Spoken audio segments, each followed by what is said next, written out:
High brothers, இந்த வீடியோவில் நம்ம என்ன பார்க்க போகிறோம் அப்படின்னா IPL 2026 match number 51 Delhi capitals KKR மேட்ச்க்கான மேட்ச் ப்ரிவியூ அனலைசிஸ் தான் வந்து பார்க்க போகிறோம். உங்களுக்கு ரொம்ப யூஸ்ஃபுல்லாக இருக்கும். மறக்காமல் வந்து வீடியோ ஸ்கிப் பண்ணாமல் பாருங்கள். வீடியோக்கு லைக் பண்ணிடுங்க. பக்கத்தில் ஹைப் பாயிண்ட்ஸ் உங்களுக்கு இருந்துச்சுன்னா ஹைப் கொடுத்துருங்க. நம்ம சப்ஸ்கிரைபர்ஸ்க்குமே நோட்டிஃபிகேஷன் எல்லாருக்கும் கொண்டு போய் சேர்க்கும். மற்றவங்களுக்கும் இந்த வீடியோ கொண்டு போய் சேர்க்கும். அவங்களுக்குமே யூஸ்ஃபுல்லாக இருக்கும். ஸோ மறக்காமல் பண்ணிடுங்க. சேனலையும் மறக்காம சப்ஸ்கிரைப் பண்ணிக்கோங்க. டெலிகிராம் சேனலில் மறக்காமல் ஜாயின் பண்ணிக்கோங்க. ஏன்னா உங்களுக்கு லாஸ்ட் மினிட்ல உங்களுக்கு ப்ளே ஃபார் ஃப்ரீக்கு உங்களுக்கு என்னென்ன தேவையோ, எப்படி சொல்கிறதுனா லைன் அப், பிச் ரிப்போர்ட்டு, அதுக்கப்புறம் நிறையா டீட்டெயில்ஸ் உங்களுக்கு நான் ஃபியூ டேஸாகவே ஷேர் பண்ணிகிட்ருக்கேன். ஸோ உங்களுக்கு என்னென்ன தேவையோ உங்களுக்கு அப்டேட்ஸ் எல்லாமே கொடுத்துட்ருக்கேன். உங்களுக்கு யூஸ்ஃபுல்லாக இருக்கும். மறக்காமல் ஜாயின் பண்ணி அப்படியே வச்சுக்கோங்க. உங்களுக்கு ரொம்ப ரொம்ப யூஸ்ஃபுல்லாக இருக்கும். டிஸ்கிரிப்ஷனில் லிங்க் கொடுத்துருக்கேன். ஸோ வீடியோக்குள்ளே போயிடலாம். வெல்கம் டு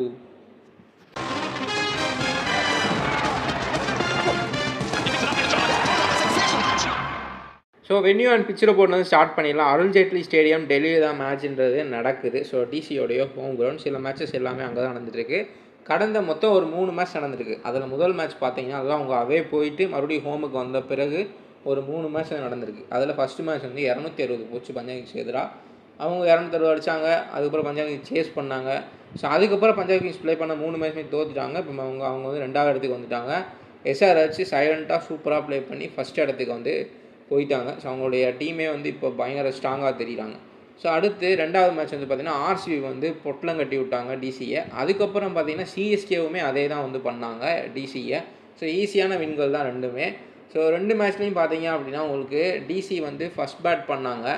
ஃபஸ்ட் பேட் பண்ணி உங்களுக்கு விக்கெட்ஸ் பூரா லாஸ் பண்ணாங்க. அதுக்கப்புறம் செகண்ட் பேட்டிங்கில் ஆர்சிபியாக இருக்கட்டும் சிஎஸ்கேவாக இருக்கட்டும் நல்லா வந்து ரன்களை ஸ்கோர் பண்ணிவிட்டு போயிட்டாங்க. ஸோ அந்த மாதிரி ஒரு இதுதான் வந்து ஓடிட்டுருக்கு. ஸோ இந்த மேட்ச் மேபி டாஸ் வின் பண்ணாங்க டிசி அப்படின்னா சேசிங் எடுக்கிறதுக்கான வாய்ப்புகள் இருக்குது. இன்னொரு மைனஸ் என்னென்னா அவங்களுடைய டீமில் பிளேயிங் 11 வந்து இன்னும் எல்லா டீமுமே செட் பண்ணிட்டாங்க. பட் அவங்க டீமில் பார்த்தீங்கன்னா ஒரு ஸ்டேபிளைஸே இல்லை. ஸ்டேபிளாகவே அவங்க டீம் இல்லை. மேலே ஓப்பனிங்கில் பார்த்தீங்கன்னா மாற்றங்கள் பண்ணிக்கிட்டே இருக்காங்க. மிடில் பார்த்தீங்கன்னா சமீர் ரிஸ்வி ஒரு நாள் வராரு. அதுக்கப்புறம் நிதிஷ் ராணா, சமீர் ரிஸ்வி, இப்போ அசுதோஷ் சர்மாவை பிளேயிங் 11லேயே வந்து இன்க்ளூட் பண்ணிட்டாங்க. இம்பாக்ட் பிளேயராக இருந்தவரை பிளேயிங்கில் இம்ப்ளிமெண்ட் பண்ணிட்டாங்க. அதுக்கப்புறம் கருண் நாயர் வேறு அப்பப்போ மாற்றி இறக்கி விட்றாங்க. ஸோ ஒரு கொலாப்சிவான டீமாக தான் இருந்துகிட்ருக்கு அவங்களோட டீம். பவுலிங்கை பொறுத்த வரைக்கும் சொல்லலாம். ஸோ இந்த குல்தீப் யாதவ், அக்ஷர் பட்டேல், மிச்சல் ஸ்டார்க்கு இவங்கெல்லாம் வந்து நிரந்தரமாக எல்லா மேட்சும் ப்ளே பண்ணியிருக்காங்க. மேலே கேஎல் ராகுல், இவங்க 4 பேர் 5 பேர் மட்டும்தான் வந்து நிரந்தரமாக ப்ளே பண்ணியிருக்காங்க. மற்ற பொசிஷன் எல்லாத்தையுமே மாற்றிட்டே இருக்காங்க. அதுவே வந்து அவங்களுக்கு பெரிய மைனஸாக இருந்துகிட்ருக்கு. ஸோ இப்போ நம்ம அந்த பிச்சை பற்றி பார்த்துடலாம். பிச் டைப்பை பொறுத்த வரைக்கும் ஃப்ளாட்டு, நல்ல ஒரு பேட்டிங் ஃப்ரெண்ட்லி தான். பட் கடந்த 2 மேட்சுகளாக டிசி மட்டும் குறிப்பாக வந்து ஸ்ட்ரகிள் பண்ணிகிட்டு இருக்காங்க. மற்ற எல்லா டீம்ஸுமே இங்கே நல்லா தான் ப்ளே பண்ணிகிட்டு இருக்காங்க. ஸோ பேட்டிங் பேரடைஸ் தான். ட்ரூ பவுன்ஸ் இருக்கும். ஸோ கொஞ்சம் கொஞ்சம் போக போக ஸ்பின்னுக்கு ஹெல்ப் பண்ணும், ஸ்லோ டவுன் ஆகும். ஸோ அந்த மாதிரி ஏன்னா அவங்களுக்கு அருண்ஜேட்லி ஸ்டேடியமில் ஸ்பின்னுக்கு கண்டிப்பாக எடுக்கும். ஸ்பின்னர்ஸ்னால் விக்கெட் எடுக்க முடியும். சின்ன கிரவுண்டாகவே இருந்தாலும் ஸ்பின்னர்ஸ்க்கு விக்கெட் கேப்பபிலிட்டி இந்த கிரவுண்டில் இருக்குது. ஸோ அதையுமே வந்து நோட் பண்ணிக்கோங்க. ஸ்டாட்ஸை பொறுத்த வரைக்கும் டியூ ஃபேக்டர் வந்து மீடியம்லேருந்து ஹை ரேஞ்சுக்கு இருக்கும். ஆவரேஜ் ஃபர்ஸ்ட் இன்னிங்ஸ் ஸ்கோர் 195-200க்கு மேலே ஹிஸ்டாரிக்கலாக போயிருக்கு. பேசஸ் 55%, ஸ்பின்னர்ஸ் 40% நல்லாவே விக்கெட்ஸ் எடுத்திருக்காங்க. ஷார்ட் பவுண்டரிஸ் சின்ன கிரவுண்டுக்கு கூட அருண்ஜேட்லி ஸ்டேடியம். ஸோ நெக்ஸ்ட் நம்ம என்ன பார்க்குறோம் அப்படின்னா பிளேயிங் 11 பார்த்துக்கலாம். ஸோ 2 டீமோட பிளேயிங் 11 உங்களுக்கு டிசியோட கேஎல் ராகுல் 10 நிமிஷம்க்கா, கருண் நாயர். ஸோ கருண் நாயர் இந்த மேட்ச் செகண்ட் ட்ரை பண்ண மாட்டாங்கன்னு நினைக்கிறேன். ஸ்டப்ஸு, டேவிட் மில்லரை இம்பேக்டில் போட்டிருந்தாங்க போன மேட்ச்சு. ஸோ இந்த மேட்ச்சுமே தெரியல அவங்க என்ன பண்ணுறாங்கன்னு சொல்லிட்டு. Nitish Rana, Axar Patel, Ashutosh Sharma, Lungi Ngidi maybe play பண்ணலாம். ஸோ அதுக்கப்புறம் வந்து உங்களுக்கு Mitchell Starc, Kuldeep Yadav, Natarajan. So இந்த மாதிரி இந்த டீமோட பிளேயிங்லாம் நம்ம கன்ஃபார்மாக சொல்ல முடியாது. தோத்துட்டே வர 2 டீமுமே வந்து தோத்துட்ருக்க டீம் தான். பட் டிசி வந்து ரொம்ப கொலாப்சிவாக பிளேயிங்லாம் மாற்றிக்கிட்டே இருக்காங்க. ஸோ அது வந்து ஒரு மைனஸாக இருந்துருக்கு. இம்பேக்டில் சமீர் ரிஸ்வி. இங்கே பார்க்குறப்போ உங்களுக்கு அஜிங்கியா ரஹானே, அங்கிஷ் ரகுவன்ஷி, இம்பேக்டில் ஃபின்னாலன் ஓப்பனிங் வந்துடுவார். Cam Green, Rovman Powell, Rinku Singh, Manish Pandey, அதுக்கப்புறம் சுனில் நரேன், அனுகுல் ராய், வைபவ் ஓரா, கார்த்திக் தாய், வருண் சக்கரவர்த்தி. ஸோ இதுதான் அவங்களுடைய டீமாக இருந்துகிட்ருக்கு. ஸோ நெக்ஸ்ட் நம்ம என்ன பார்க்குறோம் அப்படின்னா டீம் ஃபார்ம் அண்ட் மவுண்ட்ன்றதை பார்த்துக்கலாம். டீம் ஃபார்ம் பொறுத்த வரைக்கும் ஸ்ட்ரென்த்தை பொறுத்த வரைக்கும் உங்களுக்கு கிறிஸ்டியன் சப்ஸி, கேஎல் ராகுல், மிச்சல் ஸ்டார்க் 3 பேருமே உங்களுக்கு ஸ்ட்ரென்த்தாக இருப்பாங்க. வீக்னஸை பொறுத்த வரைக்கும் இந்த பக்கம் இருக்கக்கூடிய வருண் சக்கரவர்த்தி, நரேன் ஸ்பின்னர்ஸ் கிரவுண்டில் ஸ்பின்னிங் ஹெல்ப் இருக்கக்கூடிய கிரவுண்டில் இவங்க 2 பேருமே பிரமாதமாக போடுவாங்க. ஸோ அவங்க 2 பேருமே உங்களுக்கு த்ரெட்டாக இருப்பாங்க. ஸோ பிச்சு வர போக ஸ்லோ டவுன் ஆகும். ஸோ அதனால் இவங்ககிட்ட இருக்கக்கூடிய ஒரு ஸ்பின்னர்ஸ் அக்ஷர் பட்டேல், குல்தீப் யாதவ் அவங்களோட கொஞ்சம் எக்ஸ்ட்ரா ஹை லெவலில் இருக்கக்கூடிய ஒரு பவுலர்ஸ் தான் வந்து வருண் சக்கரவர்த்தி. விக்கெட் டேக்கிங் பவுலர்ஸ்னு சொல்லலாம். ஸோ நரேன், வருண் சக்கரவர்த்தி. ஸோ அவங்க 2 பேருமே கொஞ்சம் ஹை லெவலில் இருப்பாங்க. இந்த பக்கம் ஸ்ட்ரென்த்தை பொறுத்த வரைக்கும் நரேன், வருண், ரிங்கு சிங் இவங்க 3 பேருமே ஸ்ட்ரென்த்தாக இருப்பாங்க. இங்கே ரஹானே, அங்கிஷ் ரகுவன்ஷி யார் யாராவது ஃபெயில் ஆகிறதுக்கான பாசிபிலிட்டி ரொம்ப ரொம்ப அதிகம் டியூ டு மிச்சல் ஸ்டார்க்கு. அவங்களுமே பெருசாக ஃபார்ம்லேயும் கிடையாது. ஸோ ஃபின் ஆலனுமே இருக்கார், அவருமே வந்து கொஞ்சம் ஸ்விங் ஆனாலும் அவுட் ஆகிறதுக்கான பாசிபிலிட்டி ரொம்ப அதிகம். ஸோ அவங்களுடைய டாப் ஆர்டர் கொலாப்ஸ் ஆகிறதுக்கான அதிகமான ஒரு இது இருக்குது. ஸோ அது வந்து அவங்களுடைய வீக்னஸாக இருந்துகிட்ருக்கு. ஸோ நெக்ஸ்ட் நம்ம பிளேயர் ஸ்டாட்ஸ்ன்றதை பார்த்துக்கலாம். ஸோ இந்த மேட்ச்சுக்கு யார் அந்த டாப் 5 அப்படின்னு பார்த்தோம்னா Kristian Stubbs. So KK Ganesan நல்லா ஆடுச்சு. அதுக்கப்புறம் வென்யூவில் இருக்குது Rinku Singh, Ajinkya Rahane, Mitchell Starc, KL ராகுல். இவங்க 5 பேர் தான் வந்து ஹை ஸ்டாட்ஸ் இந்த மேட்ச்சுக்கு வச்சுருக்காங்க குறிப்பாக. ஸோ இந்த 5 பேரை வந்து நோட் பண்ணிக்கோங்க.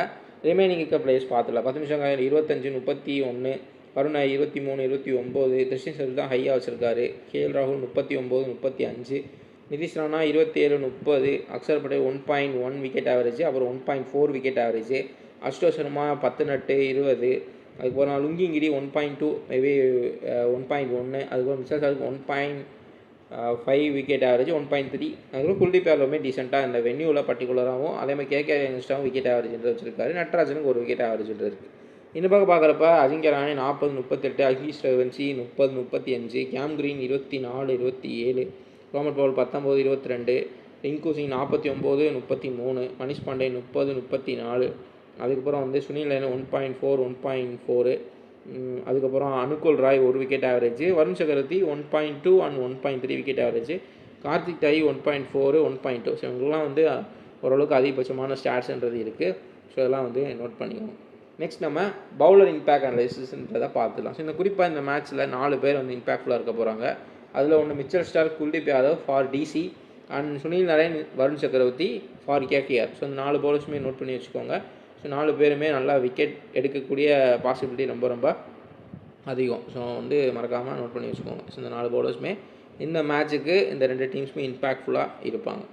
ஸோ நெக்ஸ்ட்டு நம்ம ஹெட்டுன்றதை பார்த்துலாம். ஹெட்டை பொறுத்த வரைக்கும் அவங்களுடைய ஒரு வென்யூ ஃபெமிலியாரிட்டி இருக்கும் டிசிக்கு. ப்ளஸ் அவங்க வென்யூலேயும் தோற்றுட்டு தான் இருக்காங்க. பெரிய உள்ள வின்னிங் பர்சன்டேஜ்ன்றது இல்லை இந்த வருஷம். ஸோ இவங்களுக்கு வந்து உங்களுக்கு மாசிவ் வென்யூ ஃபெமிலியாரிட்டி, நல்ல ஒரு ஸ்டாட்ஸ் இருக்கக்கூடிய பிளேஸ் இருக்காங்க. கேஎல் ராகுல், ஸ்டப்ஸு, ஸோ அதே மாதிரி வந்து ஒரு மிச்சல் ஸ்டார்க், இவங்களாம் வந்து ஸ்ட்ரென்த்தாக இருப்பாங்க. இந்த பக்கம் சுனில் நரைன், வருண் சக்கரவர்த்தி, ரிங்கு சிங் பேட்டிங்லாம் நல்லா வந்து ஆவரேஜ்ன்ற வச்சுருக்காரு. ஸோ மென்டல் ஏஜை பொறுத்த வரைக்கும் 2 டீம் நியூட்ரலாக தான் இருக்குது. 2 டீமுமே கிட்டத்தட்ட பாட்டமில் தான் இருக்காங்க. டிசியுமே உங்களுக்கு ஜிடி, சிஎஸ்கே, அதுக்கப்புறம் தான் டிசி வந்து பாயிண்ட்ஸ் டேபிளில் இருக்காங்க. ஸோ இந்த மேட்ச்சில் வந்து நல்ல ரன் ரேட், இதுக்கப்புறம் வரக்கூடிய எல்லா மேட்ச்லேயும் நல்ல ரன் ரேட்டில் வின் பண்ணி மேலே வந்து மற்ற டீம்ஸ் மேலே டாப்பில் பஞ்சாப் கிங்ஸ் 3 மேட்ச் தொடர்ந்து தோற்றுருக்காங்க. அப்படியே தொடர்ந்து தோற்றுட்டே கீழே வந்தாங்கன்னா கீழே இருக்க டீம்ஸ்க்கு வந்து வாய்ப்புகள் இருக்கும். அது மட்டும்தான் ஒரு ஸ்லைட் ஏஜ் டிசிக்கு. கேகேஆருக்கு வாய்ப்புகள் இல்லைன்னு தான் நான் நினைக்கிறேன். ஸோ கீழே இருக்க எல்எஸ்ஜி, அதுக்கப்புறம் வந்து மும்பை இந்தியன்ஸு, கேகேஆர் ரொம்ப டவுனில் இருக்காங்க. ஸோ நெக்ஸ்ட் நம்ம என்ன பார்க்குறோம் அப்படின்னா மேட்ச் அப் மேட்ரிக்ஸ்ன்றதை பார்த்துலாம். மேட்ச் அப் மேட்ரிக்ஸை பொறுத்த வரைக்கும் உங்களுக்கு DC top order விசிஸ் Sunil Narain. So KL ராகுலுக்கும் Sunil நரைனுக்கும் ஒரு பேட்டில் இருக்குது. ஸோ இந்த மேட்ச் இப்போ வந்து பார்த்து வச்சுக்கோங்க. போன மேட்ச்மே நான் சொல்லியிருந்தேன், பவர் பிளேயில் யூஸ் பண்ணாங்க சுனில் நரைனை. ஸோ அதே மாதிரி இந்த பக்கம் பார்க்குறப்போ உங்களுக்கு Ajinkya Rahane, Mitchell Stark, so இவங்க 2 பேருக்குமே மேட்ச் அப்ன்றது இருக்கும். ஸோ அட்வான்டேஜ் வந்து ஸ்டார்க்கு தான், இங்கே வந்து சுனில் நரைனுக்கு தான் அட்வான்டேஜ்ன்றது இருக்குது. ஸோ இப்போ நம்ம இம்பார்ட்டண்ட்டான கீ பேட்டில்ஸ்ன்றதை பார்த்துருவோம். ஒரு 6 பேட்டில்ன்றது இருக்குது. ஸோ அதை வந்து பார்த்துருவோம். பேட்டில் 1 பொறுத்த வரைக்கும் கேஎல் ராகுல் வெர்சஸ் சுனில் நரைன். ஸோ இங்கே சுனில் நரைன் 3 டைம் டிஸ்மிஸ் பண்ணியிருக்காரு கேஎல் ராகுலை. ஸோ அட்வான்டேஜ் வந்து சுனில் நரைன் தான் இருக்குது. குறிப்பாக இந்த வென்யூலையுமே உங்களுக்கு நிறையா டைம் நம்ம அக்சர் பட்டேல் பவர் பிளேயில் பவுலிங் போட்டு விக்கெட் எடுத்து பார்த்துருக்கோம். அதே வந்து கேகேஆர் கண்டிப்பாக வந்து ட்ரை பண்ணுவாங்க. குறிப்பாக அவங்களுமே இந்த மேட்ச் அப்ஸு பேட்டில்ஸ்லாம் பார்த்துட்டு தான் வந்து பெர்ஃபார்ம் பண்ணுவாங்க. ஸோ அதனால் இந்த பேட்டில்ன்றது கண்டிப்பாக நடக்கும். சுனில் நரைனுக்கு அட்வான்டேஜ்ன்றது இருக்குது. ஸோ இந்த பக்கம் பார்க்குறப்ப Ajinkya Rahane Mitchell Stark. So Stark 3 time வந்து டிஸ்மிஸ் ஆகிருக்காரு. ஸோ இவர் தான் வந்து ஓப்பனிங், அஜிங்கியா ரஹானே ஓப்பனிங்கே, ஃபின்னாலன்னு ஓப்பனிங் வருவாங்க. ஸோ அதனால் மிச்சல் ஸ்டார்க் ஓப்பன் பண்ணுறப்ப அஜிங்கியா ரஹானேக்கு த்ரெட்டுன்றது பெரிய அளவில் இருக்குது. ஸோ அட்வான்டேஜ் டேரெக்டாக ஸ்டார்க்கு தான் இருக்குது. ஸோ கீழே உங்களுக்கு அடுத்த பேட்டில் என்னென்னா நிதிஷ் ராணா வர்சஸ் வருண் சக்கரவர்த்தி. நிதிஷ் ராணா வருண் சக்கரவர்த்திக்கு 2 டைம் டிஸ்மிஸ் ஆகிருக்காரு. ஸோ இங்கேயுமே வருண் சக்கரவர்த்திக்கு தான் வந்து அட்வான்டேஜ்ன்றது இருக்குது. இங்கே பார்க்குறப்ப உங்களுக்கு ஒரு வருண் சக்கரவர்த்திக்கும் கிறிஸ்டியன் ஸ்டப்ஸுக்கும் பேட்டில்ன்றது இருக்குது. 2 டைம் வந்து கிறிஸ்டியன் ஸ்டப்ஸ் வருண் சக்கரவர்த்திக்கு அவுட் ஆகிருக்காரு. ஸோ இங்கேயுமே வருண் சக்கரவர்த்திக்கு தான் வந்து உங்களுக்கு அட்வான்டேஜ்ன்றது இருக்குது. இங்கே பேட்டில் 4ல் ரிங்கு சிங் வர்சஸ் குல்தீப் யாதவ். குல்தீப் யாதவுக்கு ரிங்கு சிங் 2 டைம் டிஸ்மிஸ் ஆகிருக்காரு. ஸோ இங்கே வந்து குல்தீப் யாதவுக்கு தான் அட்வான்டேஜ்ன்றது இருக்குது. Battle 6, so Australian battle. So இங்கே பார்க்குறப்போ ஒரு Cam Green versus Axar Patel. So Axar பட்டேலுக்கு கேம் கிரீன் 2 டைம் அவுட் ஆகிருக்காரு. ஸோ இங்கே டிசி கேப்டன் அக்ஷர் பட்டேல் தான் வந்து அவருமே பவர் பிளேயர் பவுலிங் போடுவார். உங்களுக்கு கேம் கிரீன் தான் வந்துட்டு 1 டவுன் வருவார். ஸோ அப்படின்ற பார்க்குறப்போ நமக்கு ஒரு 2 டவுன் வருவார், இல்லைனா 1 டவுன் அங்கிஸ் ரகுவன்சியும் ஒரு கேம் கிரீனும் அவங்க மாற்றி மாற்றி வந்து இறக்கி விடுவாங்க. ஸோ எப்படினாலும் ஏர்லியராக மிச்சல் ஸ்டார்க் 2 விக்கெட்டை தூக்கிட்டார் அப்படின்னா இந்த பேட்டில்ன்றது பவர் பிளேயில் நடக்கும். ஸோ அதுலேயுமே வந்து உங்களுக்கு டெல்லிக்கு தான் ஃபேவரபிலிட்டி. அது குறிப்பாக டெல்லி வந்து சேஸ் பண்ணி ஆகணும் இந்த மேட்ச்சு. பார்க்கலாம் அவங்க டாஸ் வந்து அவங்க சாதகமாக போகுதா, அவங்க என்ன டிசிஷன் எடுக்கிறாங்கன்றத லாஸ்ட்டில் பார்த்து தெரிஞ்சுக்கலாம். அதே மாதிரி எந்த பிச்சு யூஸ் பண்ணுறாங்க, இதுக்கு முன்னாடி அந்த பிச்சில் எந்த மேட்ச் நடந்திருக்கு, ஸோ அதெல்லாம் வந்து லாஸ்ட்டாக நான் டெலிகிராமில் அப்டேட் பண்ணிடுவேன். நாளைக்கு தான் வந்து அந்த இன்ஃபர்மேஷன்ஸ்லாம் வரும். ஸோ அதனால் அதெல்லாம் பார்க்கணும்னு நினச்சிங்கன்னா மறக்காம நம்ம டெலிகிராமில் ஜாயின் பண்ணி வச்சுக்கோங்க. ரொம்ப ரொம்ப யூஸ்ஃபுல்லாக இருக்கும். யூஸ்ஃபுல்லான அப்டேட்ஸ் மட்டும் தான் நான் அப்டேட் பண்ணிருப்பேன். தேவையில்லாதெல்லாம் மேக்ஸிமம் நான் வந்து உங்களுக்கு ஷேர் பண்ணுறது இல்லை. ஸோ உங்களுக்கு என்னென்னா யூஸ்ஃபுல்லாக இருக்குமோ எல்லாமே அப்டேட் பண்ணுவேன். டிஸ்கிரிப்ஷனில் லிங்க் இருக்குது, கிளிக் பண்ணி ஜாயின் பண்ணி வச்சுக்கோங்க. ஸோ உங்களுக்கு யூஸ்ஃபுல்லாக இருக்கும். ஸோ நெக்ஸ்ட்டு நம்ம இந்த மேட்ச்சுக்கு பெஸ்ட்டு ஒரு 11 பிளேயர்ஸ்ன்றதை பார்த்துடலாம். First Christian Stubbs, Sunil Narine, அதுக்கப்புறம் அஜிங்கியா ரஹானே, கேஎல் ராகுல், Rinku Singh, Angkrish Raghuvanshi, Cam Green, Kuldeep Yadav, Varun Chakravarthy, Mitchell Starc, Axar Patel. Captain வந்துட்டு உங்களுக்கு கிறிஸ்டியன் ஸ்டப்ஸு. காரணம் அவருடைய வென்யூ ஆவரேஜ் ஃப்ளாப் ரேட் கம்மி. என்னை பொறுத்த வரைக்கும் அந்த கிறிஸ்டியன் ஸ்டப்ஸை எப்போயுமே ரேட் பண்ணிகிட்டே இருப்பேன். சில பிளேயர்ஸ்க்கு வந்து ஏன்னா ஒரு ஹென்ரிஸ் கிளாஸ்னாக இருக்கட்டும், கிறிஸ்டியன் ஸ்டப்ஸ், இந்த மாதிரி பிளேயர்ஸ் இல்லை 2 பேருமே சவுத் ஆஃப்ரிக்கன் தான். ஸோ இந்த ஒரு ஃப்ளாப் ரேட் கம்மியாக இருக்கக்கூடிய பிளேயர்ஸை வந்து நம்ம ரேட் பண்ணிட்டே இருக்கோம். ஏன்னா அதுதான் வந்து நமக்கு ஒரு கன்சிஸ்டன்சியாக ப்ளே பண்ணுறாங்கன்றப்போ நம்ம வந்து அவங்க மிடில் ஆர்டரில் வந்தாலும் சரி, அவங்களுக்கு பெரிய ஒரு ஸ்டார் பேர் அந்த மாதிரி எதுவும் இல்லைனாலும் அவங்க வந்து பெர்ஃபார்மன்ஸ் கொடுத்துட்டே தான் இருப்பாங்க. அதனால தான் வந்துட்டு நல்ல ஒரு ஸ்டாட்ஸுமே இருக்குது. கிறிஸ்டியன் ஸ்டப்ஸ் தான் வந்து captain, vice captain Sunil Naren. So நல்லா வந்து ஒரு மேட்சப்ஸ் வந்து அதிகமாகவே இருக்குது. அது குறிப்பாக அந்த டெல்லி பிச்சில் வந்து ஒரு 2 விக்கெட் அல்லது 3 விக்கெட் கூட எடுக்கிறதுக்கான பாசிபிலிட்டி இருக்கும். ஸோ அதனால் வந்து டிசியுமே கொஞ்சம் சொதப்பிட்டு தான் இருக்காங்க. ஸோ அதனால் வந்துட்டு vice captain Sunil Naren. So மித்த பிளேயர்ஸ்க்கு எல்லாத்துக்குமே ஏன் அவங்கள வந்து இந்த பெஸ்ட் 11ல் வச்சுருக்கேன்ற ஒரு இது டிஸ்கிரிப்ஷனுமே இருக்குது. ஸோ நீங்கள் வந்து பார்த்து தெரிஞ்சுக்கலாம். ஸோ அதேமாதிரி பார்த்து நோட் பண்ணிங்க. அப்போ தான் உங்களுக்கு ரீசன் என்னன்றது ஃபுல்லாக வந்து தெரியும். இப்போ நம்ம கேப்டன் வைஸ் ஸ்ட்ராட்டஜின்றதை பார்த்துடலாம். இப்போது டிசி வந்து சேஸ் பண்ணுறாங்க அப்படின்னா உங்களுக்கு வந்துட்டு கிறிஸ்டியன் ஸ்டப்ஸை வந்து குறிப்பாக சேசிங்லலாம் கிறிஸ்டியன் ஸ்டப்ஸ் சூப்பராக வந்து ப்ளே பண்ணுவார். அவருக்கு சேசிங்கில் நல்ல ஒரு ஸ்டாட்ஸ்ன்றது இருக்குது. ஸோ கிறிஸ்டியன் ஸ்டப்ஸ் கேப்டனாகவும் மிச்சல் ஸ்டார்க்கு வந்து வைஸ் கேப்டனாக வந்து ஆளலாமல் ட்ரை பண்ணலாம். பவர் பிளேலையும் பவுலிங் போடுவார், ப்ளஸ் டெத்துலேயும் உங்களுக்கு ஓவர்ஸ் கிடைக்கும். ஸோ அதனால் வந்துட்டு நல்ல ஒரு மேட்சப்ஸுமே இருக்குது கேகேஆர் கூட. கேகேஆர் கொஞ்சம் வீக் டீமாக தான் இருக்காங்க. ஸோ நிறையா காரணங்கள் இருக்குது. அதனால் இந்த கேப்டன்சி உங்களுக்கு வந்து சூப்பராக சூட் ஆகும். இப்போது கேகேஆர் வந்து சேஸ் பண்ணுறாங்க அப்படின்னா அஜிங்கியா ரஹானே Q2 ஒரே ஒரு ரீசன் தான். அவர் பெருசாக ஃபார்ம்லேயும் இல்லை, மேட்சப்ஸுமே இருக்குது, மைனஸஸ் தான் அதிகமாக இருக்குது. பட் ஸ்டில் அவருடைய வென்யூ ஆவரேஜ் வந்து அதிகமாக இருக்குது. ஸோ அதனால தான் வந்துட்டு ஆனால் இந்த கேப்டன்சி ட்ரை பண்ணுறதுக்கு பதிலாக இன்கேஸ் வந்து ஒரு டிசி ஃபஸ்ட் பேட் பண்ணுறாங்க, ஸோ நம்ம கிறிஸ்டியன் ஸ்டப்ஸ் ட்ரை பண்ண வேணாம் நீங்கள் நினைக்கிறப்போ இந்த இடத்துல வந்துட்டு கேஎல் ராகுலை ட்ரை பண்ணுங்கள். ஏன்னா அவங்களுக்கு அஜிங்கியா ரஹானே பெருசாக ஃபார்மில் இல்லை. அதே மாதிரி இப்போ இந்த சீசன் ஃபுல்லாகவே பெரிய ஸ்கோர்ஸ் அடிக்கவே இல்லை சொல்லப்போனால். ஸோ அதனால் அவங்களுக்கு மிச்சர் ஸ்டார்க்கிட்டையுமே உங்களுக்கு வந்துட்டு மேட்ச் அப்புமே இருக்குது, பேட்டில் இருக்குது. ஆனால் கேஎல் ராகுலுக்கு சுனில் நரேன்ட்ட வந்து பேட்டில் இருக்குது. பட் ஸ்டில் அவர் வந்து ஒரு 2 மேட்ச் ஃப்ளாப் பண்ணாலும் அடுத்து ஒரு ஹை ஸ்கோர் அடிக்கக்கூடிய ஒரு பிளேயர் தான். ஸோ அதனால் வந்து நீங்கள் அஜிங்கியா ரஹானேக்கு போகிறதுக்கு விட ஒரு கேஎல் ராகுல் இங்கே ட்ரை பண்ணலாம். வைஸ் கேப்டன் சுனில் நரேன் வந்து ட்ரை பண்ணிக்கலாம். நல்ல ஒரு பேட்டில் மேட்சப்ஸ் எல்லாமே வந்து இருக்குது. 2-3 விக்கெட் எடுக்கிறதுக்கான பாசிபிலிட்டி இருக்கும். குறிப்பாக 8 ஓவர் வந்து கம்ப்ளீட் பண்ணுவாங்க வருண் சக்கரவர்த்தியும் சுனில் நரேனும்.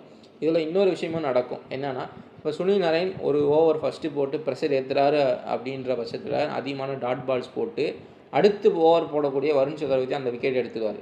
ஸோ இவர் ஓவரில் விக்கெட் போகாது, அடுத்து வருண் சக்கரவர்த்தி போட்டோன்னா அவர் இதில் விக்கெட் போகும். அதே மாதிரி ஒரு ஓவர் வருண் சக்கரவர்த்தி ரொம்ப டாட் பால் போட்டு ஒரு ப்ரெஷர் ஏற்ற வைக்கிறார் அப்படின்றப்ப திரும்ப ரொட்டேட் பண்ணி சுனில் நரேன் பவுலிங் வரப்போ சுனில் நரேனுக்கு அந்த விக்கெட்டுன்றது கிடைக்கும். ஸோ அந்த இதையுமே வந்து பார்த்துக்கோங்க. ஸோ அந்த மாதிரி நடக்கும். நிறையா மேட்ச்சில் நீங்களுமே பார்த்துருப்பீங்க.